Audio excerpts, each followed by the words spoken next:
ఇంతమందిని మాలాంటి వ్యక్తులను ఇంతమందిని విచారణ జరిపారు. మీరు ఏం చేసిరు, ఏం చదివించుకున్నారు, ఆధారాలన్నీ నాకు చూపెట్టారు. ఆధారాలు అన్ని నాకు చూపెట్టారు. ఇంత మంచి ఆధారాలు మీ దగ్గర ఉన్నప్పుడు ఇంకా విచారణ పేరుతో ఎందుకు కాలాపన చేస్తున్నారు? మీరు వాళ్ళని తిడతారు, వాళ్ళు మిమ్మల్ని తిడతారు.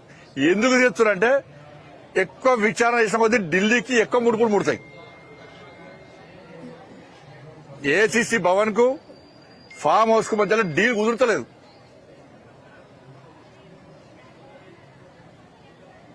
ఆ డీల్ కుదరకపోవడం వల్లనే ఇదంతా తతంగం, ఈ టైం పాస్ విచారణ జరుపుతా ఉన్నారు వీళ్ళు.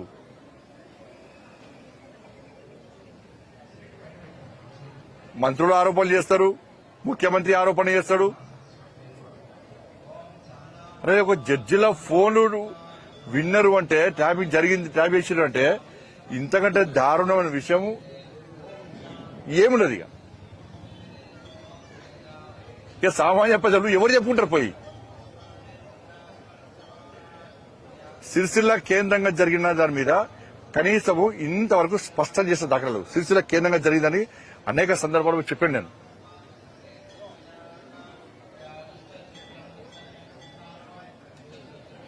ఎలక్ట్రోల్ బాండ్ ద్వారా వేల కోట్ల రూపాయలు వసూలు చేసి చెప్పినాం. ఏ విచారణ దాని మీద.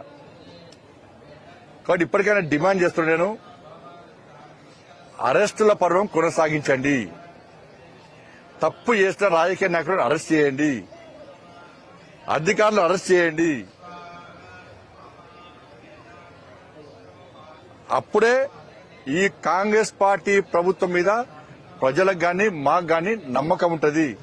మీ లోపాయికారి ఒప్పందాలతోని లోపల మాట్లాడుకుంటూ ప్రజలను మమ్మల్ని పిచ్చోళం చేస్తే మేమంతా పిచ్చోళం కాదు. మేము ఏం జరుగుతుందో ప్రజలు గుర్తిస్తున్నారు. మీ డీల్ కుదిరే వారు కూడా ఇదే విధంగా చేస్తున్న విషయం మాకు తెలుసు. మీకు చిత్తశుద్ది ఉంటే వెంటనే చర్యల పరంపర కొనసాగించాల్సిందిగా నేను కాంగ్రెస్ పార్టీ ప్రభుత్వాన్ని డిమాండ్ చేస్తున్నాను. సిట్టు అధికారమే నమ్మకం ఉంది మాకు, కానీ సిట్టు అధికారులకి ప్రభుత్వం స్వేచ్ఛనిస్తలేదు, జులుం ప్రదర్శిస్తుంది. వాళ్లే ఆదేశాలు ఇచ్చి మా ఆదేశాల ప్రకారం మాత్రమే, మేం చెప్పిన వ్యక్తులు మాత్రమే విచారణ విలువాలని చెప్పి టైం పాస్ చేసే ప్రయత్నం చేస్తుంది. మాత్రం స్పష్టంగా చెప్పగలుగుతాం. మేము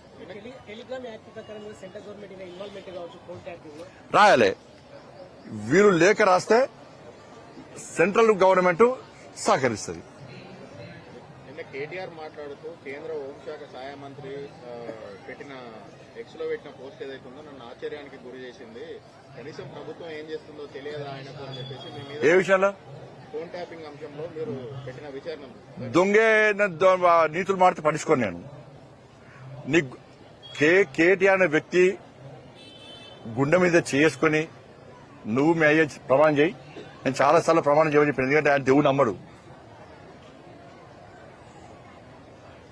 నువ్వు ఫోన్ ట్యాప్ చేయలేదు అని నువ్వు అంటే ఎవరు నమ్మరు.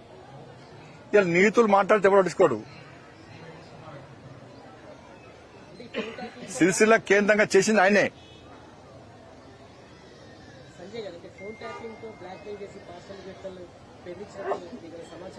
నేను నన్ను విచారణ పిలిచినప్పుడు చాలా విషయాలు చెప్పారు. ఈ కాంగ్రెస్ పార్టీ మంత్రులే ఆరోపించారు. సాక్షాత్ రాష్ట్ర ముఖ్యమంత్రి గారే చెప్పారు.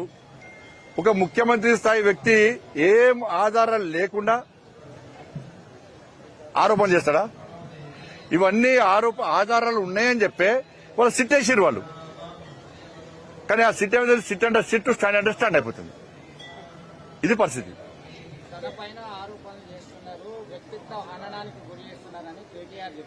వ్యక్తిత్వం ఉంది, కొంపలు ముంచి తమాషాలు చేస్తున్నాడు.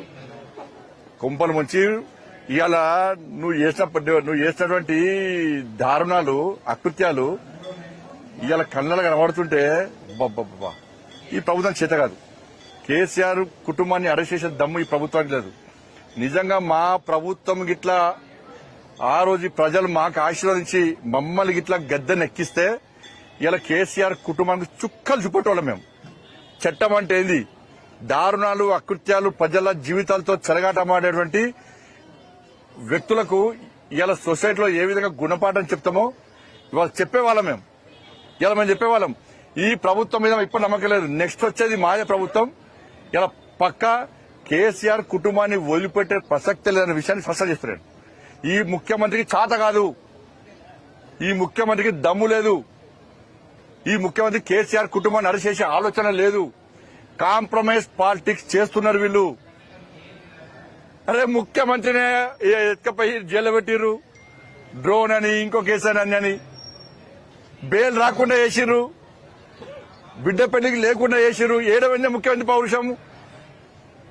ఎన్నికలప్పుడు ఊకలప్పుడు పనిచేసిన ముఖ్యమంత్రి ట్వీట్ పండ్లు కొరికిండు, మాట్లాడిండు, కళ్ళు గుడ్డు తెలిసిండు, ఇది చేస్తా అది చేస్తా అన్న ముఖ్యమంత్రి. ఏమైంది నీ ధైర్యం? ఏమైంది నీ ధైర్యం? ఏంది నీ పౌరుషం? ఏమైంది నీ లోపల పిరికితనం? ఎందుకు వచ్చింది? రక్తం వస్తుందన్న మాకు ఇవాళ. మేమైతే ఈ రాష్ట్ర ముఖ్యమంత్రిగా కాంగ్రెస్ పార్టీ ప్రభుత్వం లెక్క మేము చేతులు మూసుకొని కూర్చునే ప్రభుత్వం అది కాదు. మా కార్యకర్తల మీద కొట్టిన బీఆర్ఎస్ కొట్టిన ఒక్కొక్క దెబ్బకు ఒక్కొక్క గుణపాఠం చెప్పేటోళ్ళం మేమైతే. కేటీఆర్ కూడా ఏమంటున్నాడంటే ఫోన్ ట్యాపింగ్ జరగలేదు అనేది అనట్లేదు. ఫోన్ ట్యాపింగ్ జరిగింది, అది రొటీన్ గా జరిగే ప్రక్రియ. కేంద్రం చేయట్లేదా? అధికారులు చేస్తూనే ఉంటారు దేశ కోసం, ప్రభుత్వ సుస్థిరత కోసం అని చెప్పి సిగ్గుండాలి అధికారుల మీద నెట్టేస్తున్నాడు. ఆ నోరా మోరా దేశ భద్రతకును తెలంగాణ జరిగిన ఫోన్ ట్యాపింగ్ కు సంబంధం లేదు. అవు తెలంగాణ రాష్ట్రం కూడా ఏ రాష్ట్రం కానీ తీవ్రవాదుల విషయంలో, టెర్రరిస్టుల విషయంలో కొంతమంది ఫోన్ ట్యాప్ చేస్తారు, వాస్తవం. అది దేశ భద్రత విషయంలో. నువ్వేం చేసావు పీకుడు పని? నువ్వు మావోయిస్టుల లిస్ట్ లో మా పేర్లు పెట్టి, మావోయిస్టుల లిస్ట్ లో మా పేర్లు పెట్టి మా ఫోన్ ట్యాప్ చేసిన బయటపడ్డది కదా. నాకు అధికారులు అడిగినారు, సిట్ అధికారులు అడిగినారు. మావోయిస్టు లిస్టుల జడ్జిల పేరు పెట్టినావు, మావోయిస్టు లిస్టుల సినిమా హీరోయిన్ల పేర్లు పెట్టినావు, మావోయిస్టు లిస్టుల వ్యాపారవేత్తల ఫోన్లు పెట్టినావు, నెంబర్లు పెట్టినావు. నీ చేసిన అక్రమ దందాకు దేశ భద్రతకు ముడిపెట్టకు నువ్వు. అంటే ఇప్పుడు ఆయన ఆలోచన ఏది చేయాలా? దేశ భద్రత విషయంలో ఫోన్ ట్యాప్ చేస్తున్నారంటే దాన్ని ప్రజలకు అనుమానం వచ్చే విధంగా దేశవ్యాప్తంగా ఏ రాష్ట్రంలోనైనా, ఇలా కేసీఆర్ కొడుకు అంటుండు కదా, దేశవ్యాప్తంగా ఏ రాష్ట్రంలోనైనా మా ఫోన్ ట్యాప్ చేసిరని చెప్పి ఎక్కడ ఏ రాష్ట్రంలో చర్చ జరిగిందా? తెలంగాణ రాష్ట్రంలో ఎందుకు జరుగుతున్నది? తెలంగాణ రాష్ట్రంలో జడ్జిల ఫోన్ ఎందుకు ట్యాప్ చేశారు? అంత నీచంగా ఎందుకు దిగదారారు? ఇవాళ జడ్జిలు కూడా వాళ్ళు మాట్లాడలేని పరిస్థితి ఇవాళ.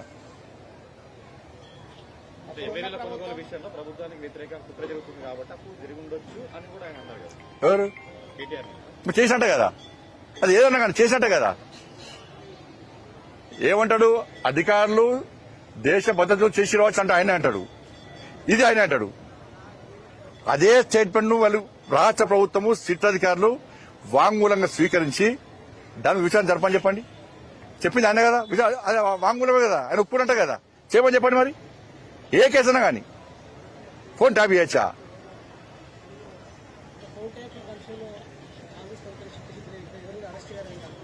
ఎట్టి పనులు అరెస్ట్ జరగది, ఎట్టి పనులు అరెస్టులు జరిగాయి. ఆ దమ్ము వీళ్ళకి లేదు. కేసీఆర్ కుటుంబాన్ని టచ్ చేసే దమ్ము వీళ్ళకి లేదు. అది కాదు, ముఖ్యమంత్రి గారిని పట్టుకొని ఎడమ చెప్పుతో కొట్టాలని ఉంది అంటే ఈ కాంగ్రెస్ పార్టీ కార్యకర్తలకు రోషం లేదు, పౌరుషం లేదు. అధికారాన్ని చెలాయిస్తారు, 100 కోట్ల రూపాయలు సంపుతారు. ముఖ్యమంత్రి తొండ దొరకటి కొడతా అంటాడు. ఇదా భాష? ఒక ముఖ్యమంత్రి పట్టుకొని ఎడమ చెత్తం కొడతా అంటాడు ఆయన, ఏదో తొండ దొరకొడతా అంటాడు. కేసీఆర్ ప్రభుత్వం అధికార దుర్వినియోగానికి ఫోన్ ట్యాపింగ్ అంశము భద్రతతో ముడిపెట్టి దుర్వినియోగం చేసిందని నన్ను విచారణకు పిలిచి, నన్ను సిట్టర్ విచారణ పిలిచి నాకు లిస్టు చూపెట్టారు. మావోయిస్టు లిస్టులో మీ పేరుంది మీకు తెలుసా నన్ను అడిగిరు. నన్ను మావోయిస్టు లిస్టులో నీ పేరు ఉంది మీకు తెలుసా నన్ను అడిగిరు. అంతకంటే ఏం కావాలి? సాక్ష్యంగా సాక్ష్యాలు అన్ని నాకు చూపెట్టిరన్న. నాకు సిట్ అధికారులు నన్ను అడిగిరు, నా వాంగ్మూలం తీసుకున్నారు, కానీ చర్యలేవి అని అంటున్నా. ఎవరైతే వాళ్ళు పిలిచి ఉన్నారు ఫలానా వ్యక్తులు చేసిరు అన్నారు, మరి వాళ్ళని మళ్ళీ వాగ్మూలం కోసం పిలుస్తున్నారు. చర్యలేవి.